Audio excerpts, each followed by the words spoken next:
State of Texas versus Catherine Welch. Ma'am, are you Catherine Welch? Yes, Your Honor. And Ms. Welch is here with her attorney, Mr. Gertz. State's attorney is present. Ms. Welch was previously in court, entered a plea of guilty to driving while intoxicated third or more, as well as a prior offense, which made it a second-degree felony offense.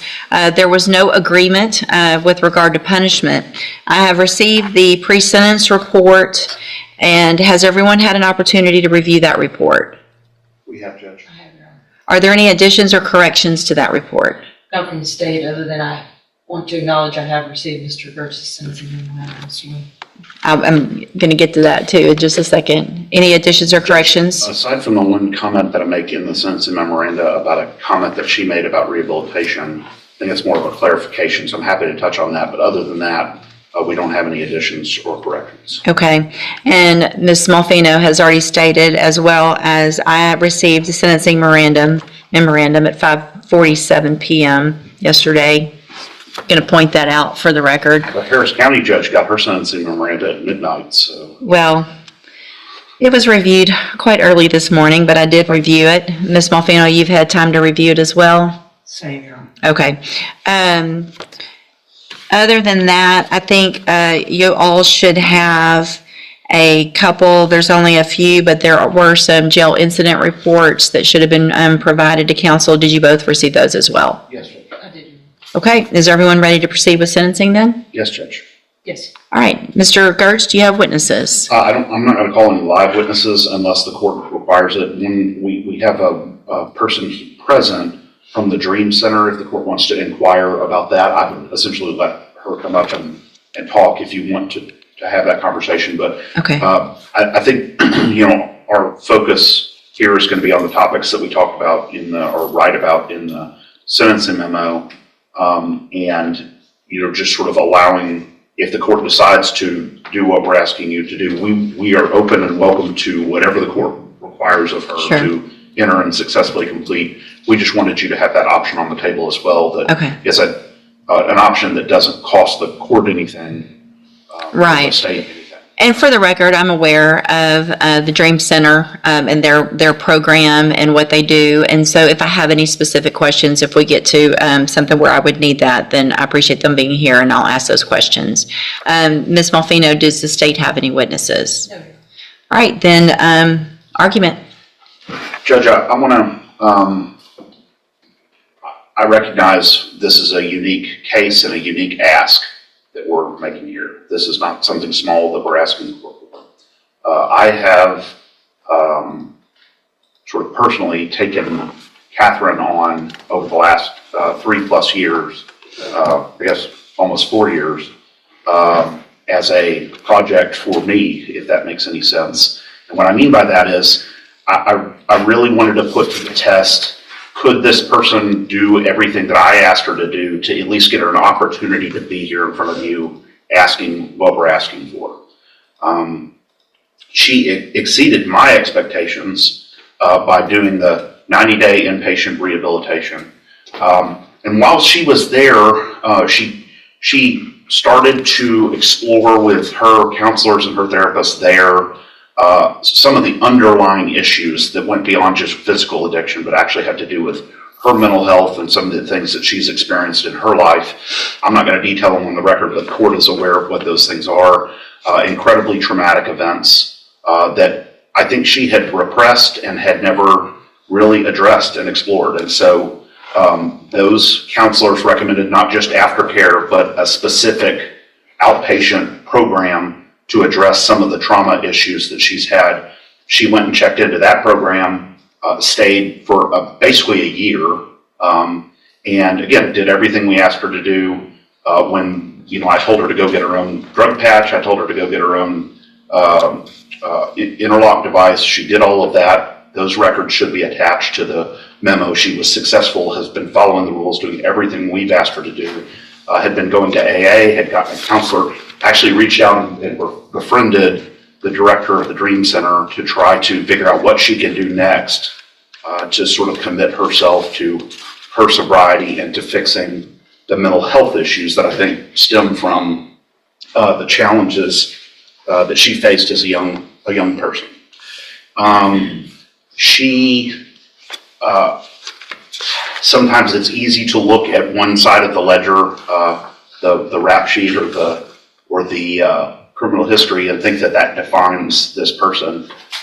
What I have been fortunate enough to do is to really dig down and get to understand her as a human, and see that all the progress she's made, all the effort she's made, and see what she's done well and all the problems that she's been addressing well. She's obviously very anxious about this day, but we've been looking forward to this day as well to be able to present that. And I want to go down on the bottom of page 2, address what I was talking about in the CSI. So that I'm not saying that this wasn't the words that came out of her mouth, but when she was asked by one of the examiners in the probation report, she felt she needed treatment. She said she didn't feel like she needed treatment. She wasn't opposed either. I want to clarify what we mean by that. And I say this here, but what she would say, I think, is she did 90 days of detox rehab related treatment, has continued aftercare, has continued mental health care. But in terms of going to a program that is specifically targeted at people who are currently using or currently intoxicated, I think she thought that wasn't the direction that would be ideal. She will do whatever you want her to do, but I wanted to explain what that comment means. And so, because a lot of times, as you know, Judge, private rehabilitation programs will just reject you if you've been clean for 3+ years, as she has. And so they just won't even accept you at all. So I think that was just a misunderstanding or a miscommunication between the probation officer and Catherine. But nonetheless, she's willing to do whatever the court chooses here. Additionally, we've been in contact with her current parole officer. They are willing to keep her on parole instead of revoking her, depending on what the court does here. And so that was encouraging as well. I think we had the same kinds of conversations with them about her recovery and about her efforts. And so I think that was an encouraging sign from them. And then finally, Judge, you see, we didn't want to focus too much on support from the community because, again, this isn't just a run-of-the-mill case. This is a different focus. But she is married. She has a family. She recognizes the impact that all of this has had on her family and her relationships, the strain it has put on her husband, both financially and also emotionally. And she accepts responsibility for that and is asking the court to consider this extremely rare position that we're asking the court to take here. Obviously, if the court would like her to address the court, she is happy to do that, or I'm not sure how you can proceed on that. Okay, thank you. Ms. Malfino? Judge, I don't envy the position that the court is in this morning. I do take very seriously the comments of Mr. Burks. I take him at his word for that, and I hope that all of those things are true. It's difficult for me as a representative of Jefferson County and the state and the citizens that are on the roads every day to stand up and say I agree with probation, but I don't disagree with the things that Mr. Gertz has said and the information that is in his sentencing memo. To play the other side of the coin, does it suggest that she received the benefit of the doubt already by me waiving the habitual status that she could have been facing based on her number of priors? Does it seem in good conscience that I can say I ignore all of those priors? Absolutely not. But obviously, we have seen that her multiple trips to the penitentiary have resulted in no change of behavior until hopefully now in these last 3 years. And I do sympathize with Ms. Welch as an individual. Again, it's hard for me as a district attorney, assistant district attorney, to say that I concur with the punishment being probation, but I don't, again, disagree with the comments that Mr. Gertz has. We've had multiple conversations about this case. I know he's worked very diligently at it. I don't really no judge, and that's why it's before you, that putting her in prison for 20 years and her getting out in 2 versus an extensive probation period where she can continue the recovery she's been doing is a better option. But again, I don't know what is in the best interest of public safety. Unfortunately, none of us do. So I would defer to the court's wisdom and whatever you think is appropriate based on the volume of information. All right, thank you. Anything else? Would you like to say something, Judge? Your Honor, I just want to say that the past was fueled by drugs and alcohol. I take complete responsibility for that. I did not know from very young when things happened in my life that it could have been, some of it could have been treated and stopped earlier if I had gotten help for my mental health. That after I received this DWI, that helped me get myself to a place that I could go into a treatment program and deal with some of those past traumas. In the past, I didn't. I medicated and drank to just forget about the pain, just numb myself out. I didn't know how else to deal with that until when I got on my mental health meds, and I have bipolar, I have PTSD, and my mind back then was very chaotic. And I just want to say, after I had my mental health meds, I was able to go through treatment at Santa Maria in Houston, and that place really saved my life. I did extensive 90-day treatment with trauma counselors. It was a trauma-informed community there. And also, when I completed that, I worked an outpatient program, but I still lived on their facility. I went to the sex trafficking and recovery program, and I was in that for about 8 months, where I got the state paid for the counseling for trauma still. And I just worked really hard in that. I got a job while I was in there. And then once that program was over, I moved to a sober living facility in Oxford House in Spring, and I worked there. And so I felt like I was strong enough to come home and do what I needed to do. And I was in the complete program for right out a year. And I'm sorry, I'm very nervous today, and I know that my past record is, like Ryan said, atrocious.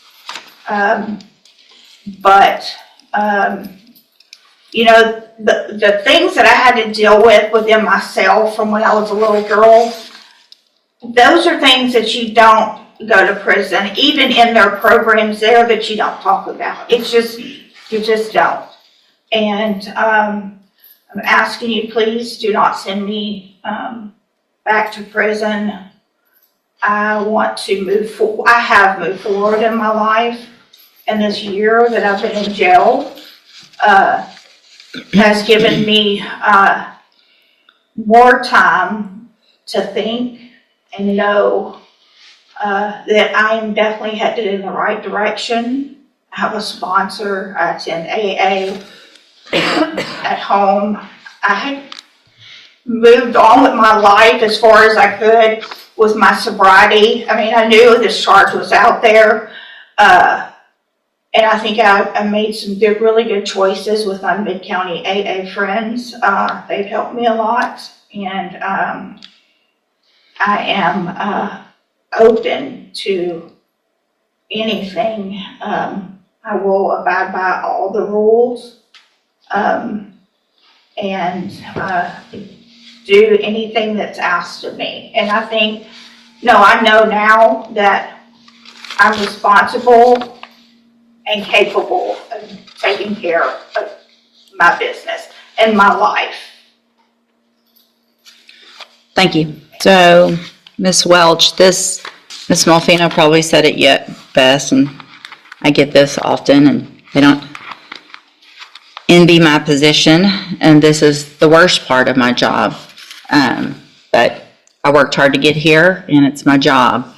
Part of my job, it's several things, and it's to look at, obviously defendants and giving chances and things like that, but it also is about making our community safe.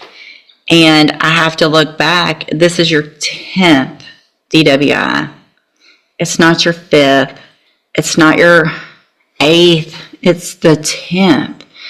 And while I understand the trauma that you went through, that you've been to SAFE 3 times. You've been given opportunities on probation where they were revoked. You've had opportunities while you were on parole to do what you have done now. And while I appreciate what you've done, and I think that's great, and my goal isn't to, to stop any improvement, but I can't, in my opinion, in good faith, go home tonight, look myself in the mirror and say I gave somebody on their 10th DWI, that your last sentence was for 15 years in prison. The one before that was for 10. The one before that, you've gone to another 10 years, back in 09. I mean, this goes back to the 90s. You got a 10-year sentence in 2011. While you're on parole for that one, you get another one, so they give you 15 years, and you get out and you're on parole and you do it again. The fact is, we're just lucky that you haven't killed someone in our community 9 times over, being given opportunities. I just can't do it. I'm going to find that you entered your plea of guilty freely and voluntarily. I'm going to find and your plea of true to the prior offense. I'm going to find sufficient evidence to find you guilty, and at this time find you guilty of driving while intoxicated. I'm going to sentence you to a term of 18 years in the institutional division of the Texas Department of Corrections. You will receive credit on that sentence for any time that you've been in custody that the law gives you the right to receive. You're going to be handed a trial court certification that shows this was not, well, I guess there was an agreement because the waiver of the enhancement, which could have been a 25 to life, as Mr. Gertz said. So I'm going to hand you the certification that shows this was an agreement. You've waived your right to appeal. I'm also handing you a written admonishment regarding your ineligibility to possess a firearm or ammunition. Possession, because of the judgment entered against you, you're ineligible under Texas law to possess a firearm or ammunition. Possession of a firearm or ammunition could lead to charges against you. You should read the written admonishment I provide you. If you have any questions about that, you can talk to Mr. Gertz. And Ms. Welch, I take no pleasure in this. This is extremely difficult for me. I understand to some extent addiction, and I understand that you are on a better path. However, there have been plenty of opportunities in the past where you were on a better path and you got back out and you got back on our roads again. And so good luck to you, ma'am. Thank you, Mr. Gertz and Ms. Malfino. Court will be adjourned.